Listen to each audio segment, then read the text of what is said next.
किताब लगाया कि अब जीना तो भर हो गया है, अब क्या करूं, कोई हल बताइए। क्या कह रही है? वो कह रही है कि मुझे अलग घर लेके दो, तुम्हारी माँ तुम्हारे बहन के साथ मैं नहीं रह सकती। और ये भी कह रही है कि इस्लामी हक है मेरा।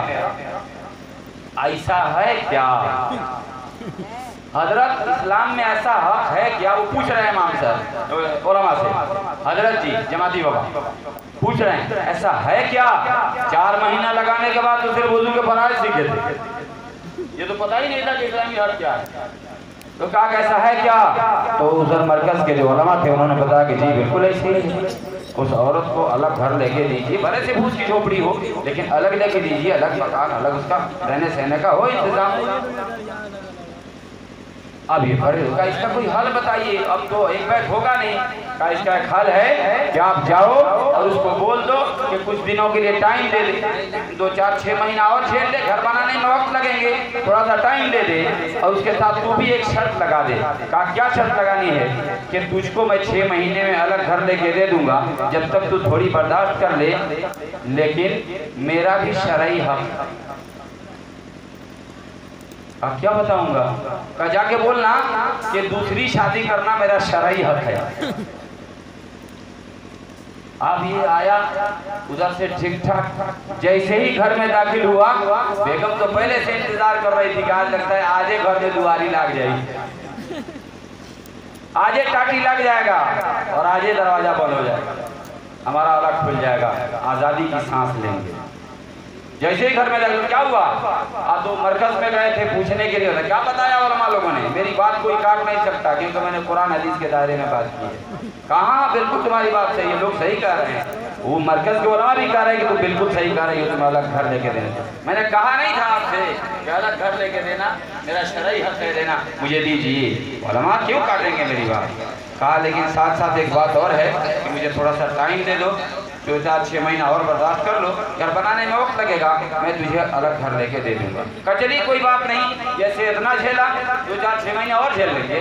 कहा लेकिन मेरी भी एक शर्त है, सूरज डूबने वाला है, मेरी भी एक शर्त है। कहा क्या शर्त है?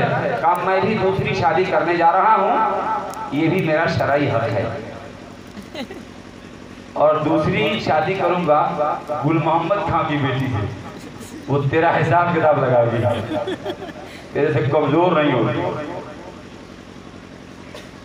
अब जब दूसरी शादी की बात इसने की और चला गया, मगरिब पढ़ के आया, खाना लगा, बुझे बुझे हाथों के साथ दस्तरखान लग रहा है, चेहरा उतरा हुआ है, ऐसे लग रहा है जैसे नूरानी चेहरे पे बरसा बरस का पानी बरसा हुआ है, चेहरा उतरा है। मैडम खैरियत है? क्या बात है? अब तो आपका शरई हक मिलने वाला है, खुश हो जाइए।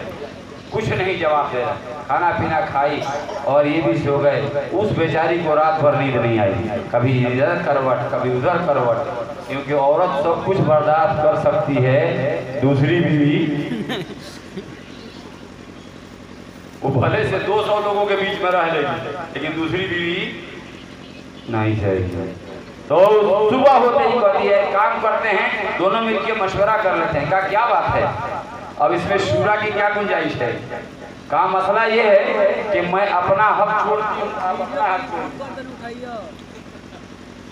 मैं अपना हक छोड़ती हूँ, अब मैं ज्वाइंट फैमिली के साथ गुजारा कर लूंगी, लेकिन आप ही दूसरी शादी नहीं करेंगे। तो दीन हिकमत का नाम है। मेरे दोस्तों और बुजुर्गों, अल्लाह के रसूल सल्लल्लाहु अलैहि वसल्लम ने अपनी भरपूर जवानी 40 साल की औरत में देकर और उसके बाद आपने जो शादियां की हैं, एक के बाद दिगरे 11 शादियां की हैं, 11 शादियां की हैं। इन 11 शादियों में आमना के लाल जनाबे मोहम्मद रसूलुल्लाह सल्लल्लाहु अलैहि वसल्लम ने दीन को अपना मिशन बना के रखा है। और आपके और हमारे लिए शरीयत के दायरे में जो कुरान उतरा, इस कुरान के अंदर जो अहकाम आए, अल्लाह के रसूल सल्लल्लाहु अलैहि वसल्लम के जरिए हम तक जो पैगाम मिले वो ये मिले कि हमें 4 शादी की जिंदगी भर इजाजत है। आपको 11 शादी के बाद पाबंदी लग गई, आप 11 शादी के बाद 12वीं शादी नहीं कर सकते थे, लेकिन हम पर पाबंदी नहीं लगी, हम 4 से ज्यादा कर भी नहीं सकते, लेकिन 4 में से जैसे एक विकेट गिर जाए फिर तीसरा चौथा कर सकते। जैसे कम हो चौथा कर सकते हैं। यहाँ तो दूसरी शादी की भी हिम्मत नहीं हो रही। दूसरी शादी हमारे यहाँ ऐप बना हुआ, दूसरी शादी करना ऐप है। हाफिज इरशाद साहब थे गालिबन आपका ये कह रहे थे कि इन्होंने जमीयत के सामने बात रखी थी। मुझे बड़ी इनकी बात अच्छी लगी कि अगर ये हम कोशिश करें दूसरी शादी का रिवाज डालें तो जो हमारी बेटियां कुफ्र में जा रही हैं बहुत हद तक उन्हें रोकने में कामयाब हो जाए। लेकिन हमारे यहाँ दूसरी शादी, अरे बाप रे बाप इतना बड़ा पाप, भाई बूढ़ा आदमी होके शादी करेगा। हालांकि कानूनी तौर पर भी 18 साल 20 साल के बाद जो कानून आपकी हिंदुस्तान का आपके हिंदुस्तान का जो कानून हो उस उम्र के बाद आप शादी कर सकते हैं। नाबालिग शादी करे तो मुजरिम है, लेकिन बालिग होने के बाद कानूनी तौर पर वो शादी करे तो मुजरिम नहीं है। लेकिन हिंदुस्तान के कानून में कहीं उम्र की हद नहीं है कि ये 70 साल के बाद शादी करेगा तो इस पर FIR हो जाएगा। ऐसा है क्या? मेरी जानकारी में ऐसा नहीं है। 90 साल का हो, 101 बरस का हो, तब भी शादी करेगा तो उस पर केस नहीं होगा कानूनी तौर पर। और शरीयत के कानून में भी अगर बुढ़ा आदमी सारा दांत झड़ गया है, आंख में चश्मा लगा हुआ है, उल्टा सीधा दिखाई देता है, तब वो शादी करेगा तो शरीयत मना नहीं करती। तो जब शरीयत को मना नहीं करती, मसना व सुलासा व रुबा, कुरान कहता है, कुरान 2 से शुरू किया, मतलब पैसा की गिनती नहीं है, पैसा तो हर हाथ में करना ही करना। मसना व सुलासा, 2 करो 3 करो 4 करो। अरबों के अंदर औरतों से शौहर कर्जा लेते हैं। आज भी मैं वहाँ रहा हूँ उनके बीच, तो मैंने एक औरत से पूछा कि तुम्हारी शादी, तुम्हारे यहाँ तुम्हारे सौतान आती है, तुम्हारा शौहर दूसरी तीसरी शादी करता है, तुम लोग को तकलीफ नहीं पहुँचती, तुम नाराज नहीं होती, तुम्हें दुख नहीं होता? वो जवाब दी कि हमें क्यों दुख होगा जब कुरान का फैसला है, अल्लाह को तकलीफ नहीं, रसूलुल्लाह को तकलीफ नहीं, शरीयत को तकलीफ नहीं, अम्मा आयशा को तकलीफ नहीं, मैमूना को तकलीफ नहीं, और हफ्सा को तकलीफ नहीं, और अल्लाह के रसूल सल्लल्लाहु अलैहि वसल्लम की चहेती बीवी हजरत ज़ैनब को तकलीफ नहीं, इन सब को तकलीफ नहीं है। ज़ैनब बिन्त जहश, उम्मे हबीबा को तकलीफ नहीं, मुझे क्यों तकलीफ होगी? शरीयत ने इजाजत दी, मुझे क्यों तकलीफ? तो ये शरीयत का इल्म हमारी माँ बहनों को नहीं है, इसलिए हो। मेरे दोस्त और बुजुर्गों, मैंने कुरान करीम की काज का टुकड़ा पर मुझे इशारा कर दीजिएगा, इंशाअल्लाह अपनी बात में करेंगे, उस पर अपनी बात फैलाऊं। इस मुआशरे के अंदर जिस सोसाइटी में हम जी रहे हैं, नमाज की कमी तो है, रोज़े की कमी भी है, हज की कमी भी है, ज़कात की कमी भी है, लेकिन ये थोड़ी बहुत पूरी हो जाती है। सबसे ज़्यादा कमी जिस चीज़ की खलती है इस सोसाइटी के अंदर, सबसे ज़्यादा जो कमी महसूस होती है वो अखलाकियात की कमी है। रोज़ा रख लेना आसान है, हज कर लेना आसान है, ज़कात देना फिर भी आसान है, नमाज पढ़ लेना थोड़ा बहुत वक्त लग जाए अल्लाह के रास्ते में, या कोई अल्लाह वाला आलिम दीन की बात बताए, नमाज के फज़ाइल बताए तो हम नमाज पे आ जाएंगे। कुरान की आयत की दलील दे, वामुर अहलका बिस्सलाति वस्तबिर अलैहा ला नसअलुका रिज़्क़ा नहनु नरज़ुकुका वल आक़िबतु लित्तक़वा।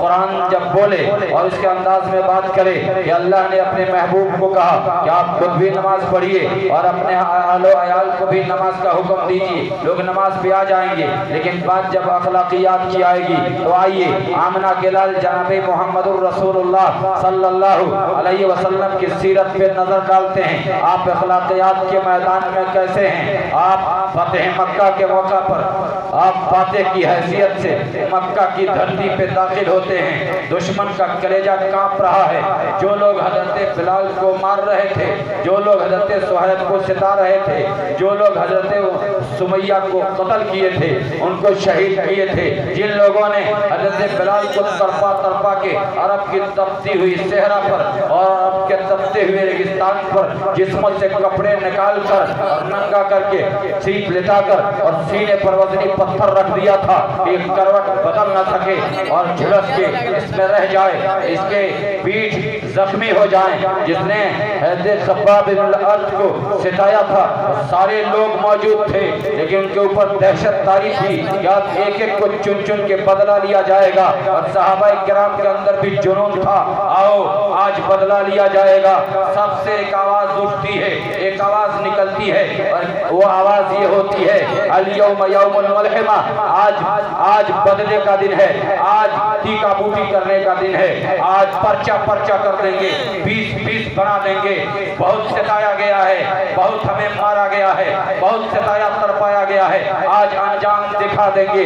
बिलाल अपने जुनून में हैं, सुहैब अपने जुनून में हैं, अबू बकर अपने जुनून में हैं, उमर अपने जुनून में हैं, उस्मान अपने जुनून में हैं, अली अपने जुनून में हैं और हज़रत खालिद इब्न वलीद जैसे लोग अपने जुनून में, हज़रत खालिद बिन वलीद जैसे लोग वहाँ नहीं थे। बहरहाल उनसे पहले जो सहाबा इस्लाम कबूल किए हैं वो सारे के सारे अपने जुनून में हैं, अपना बदला और इंतकाम लेना चाहते हैं। इधर से जब ये आवाज कान में पड़ती है आमना के दुर्रे यतीम के, मोहम्मदुर रसूलुल्लाह सल्लल्लाहु अलैहि वसल्लम के, तो इधर से नूरानी आवाज बाफरी हो जाती है, सहाबा किराम के कानों में टकराती है। ला ला ला, आज बदले का दिन नहीं है, बल्कि आज अल-यौम यौमुल मरहमा, आज बदले का दिन नहीं, आज माफ करने का दिन है। बिलाल मैं जानता हूँ तुम्हें बहुत सताया गया है, सुहैब मैं जानता हूँ तुम्हें बहुत सताया गया है, कब्बाब बिन उलद मैं जानता हूँ तुम्हें बहुत तुम पर जुल्म और सितम हुए हैं, और मैं जानता हूँ सुमैया को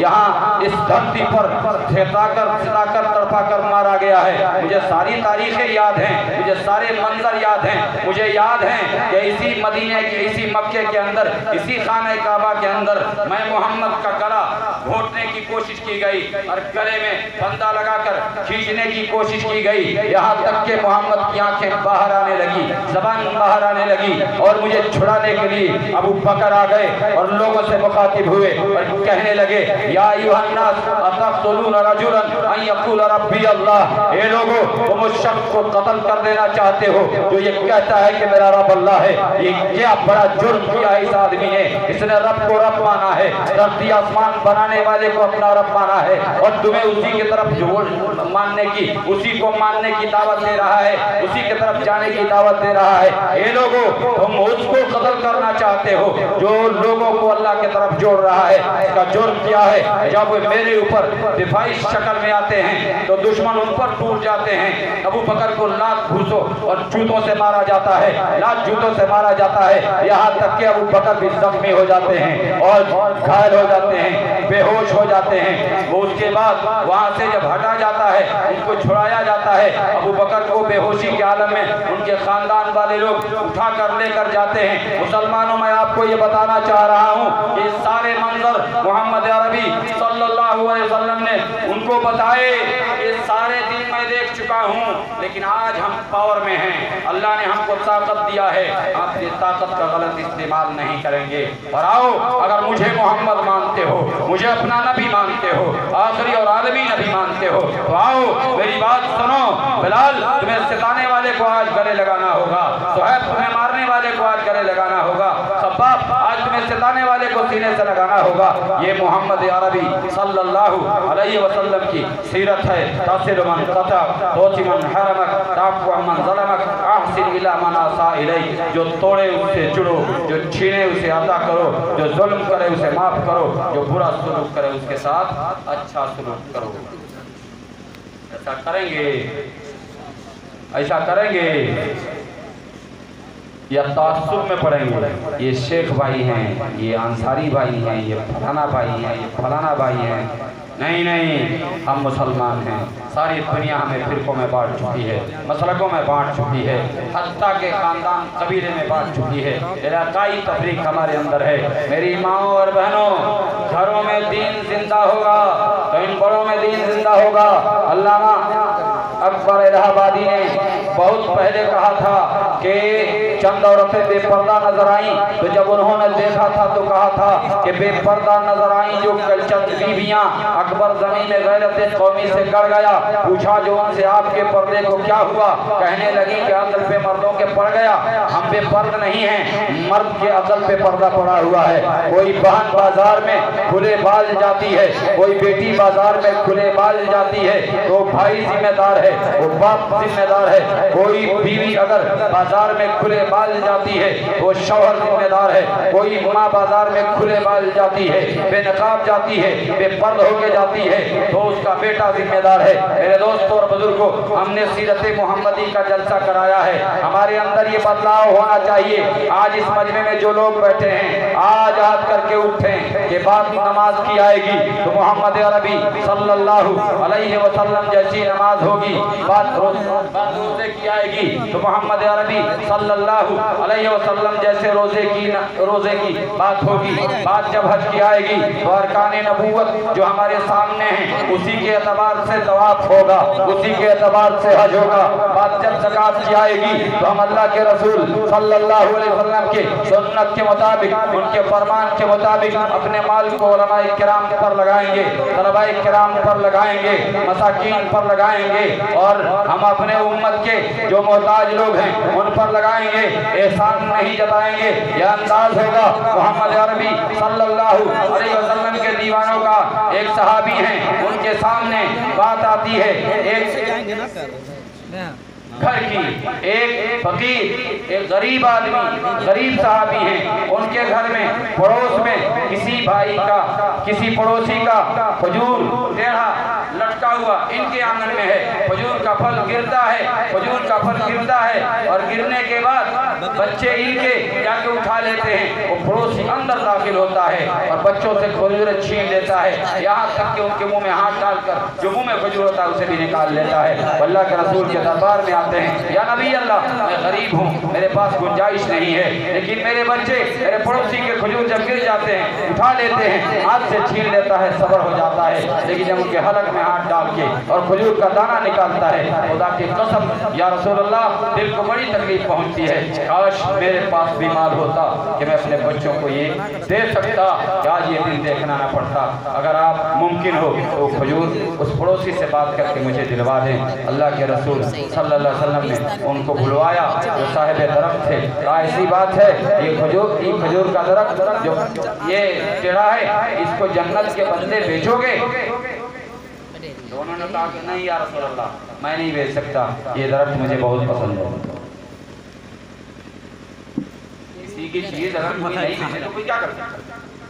अरे जी हमारा इख्तियार है, रुमाल हमसे आप लेना चाहते हैं, हम नहीं देना चाहते, नहीं देंगे, और इख्तियार इसमें कोई बुराई नहीं है।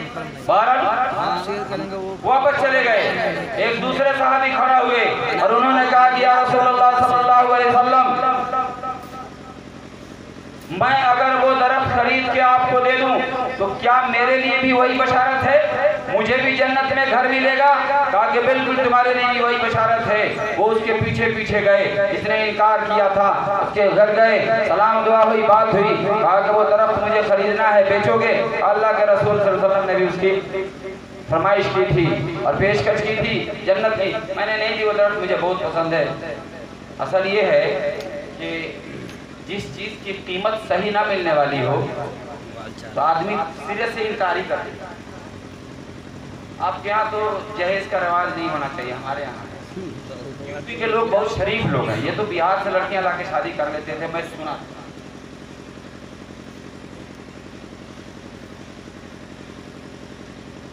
ये यूपी के लोग हमारे बिहार की लड़कियां लाके शादी कर लेते थे, हम लोग खुश हो जाते थे कि चलो भाई यूपी वाले लोग दिल वाले लोग हैं और ये नहीं लेते हैं। मेरे ख्याल से यहाँ तो ऐसी बीमारी नहीं हुई होगी, शरीफ लोग हैं अब माशाअल्लाह, बहुत ज्यादा हो गया है। इन्ना लिल्लाहि व इन्ना इलैहि राजिऊन। ये बिहारी बीमार उधर भी थे, यहाँ भी बीमारी फैला दी। ये बिहारी की बीमारी यहाँ कैसे? यकीनन खुश होते थे लोग। यूपी वालों, मैं सलाम करता हूँ आपको, और अफसोस हो रहा है सुनकर कि कई एक गरीबों की बच्चियाँ जिनके हाथ पीले नहीं हो सकते थे और बिहार में इतनी गुर्बत है, आप अच्छी तरह जानते हैं, वो खुश होते थे कि हमारी बेटी पड़ोना में आके रह गई। एक आदमी आया और शादी करके ले गया, कोई खर्चा नहीं, अपने खर्चे से शादी करके। आपकी दुआएं आपको लोग देते थे। यूपी वाले लोग बड़े अच्छे लोग हैं। अगर आप इस बीमारी में फंसे हैं तो याद रखिएगा, आप जैसे थे वैसे ही रहिए, बदल जाइए, तौबा कीजिए और जैसे थे उसी शान के साथ जिंदा रहिए। अल्लाह आपकी रोजी में बरकत देगा, अल्लाह आपको सेहत दे, आफियत दे। हमारी दीनी दुआएं, आपको अल्लाह ने औलाद दी है तो नियत कीजिए जिस तरह आपके बाप दादा करते आए हैं आप भी वैसे करेंगे। हमारे यहाँ क्या होता है कि लड़की वाला अगर किसी के यहाँ चला जाए अपनी लड़की का रिश्ता लेके, तो वो जैसे ही जाएगा, अगर मौलवी है तो देखते ही जाएगा 6 साल शादी नहीं करते। अब आसपास के दिन देगा तो लोग लपटिया जाएगा, 6 साल तक अभी शादी नहीं करेंगे क्योंकि अपने पाँव पर बच्चा खड़ा नहीं हुआ, लेकिन अपने दादा के पाँव पर चल रहा है। बहानाबाजियां, इसलिए कम से कम जब इसकी बात है शादी की तो आप इस पर एक बात सामने आई है।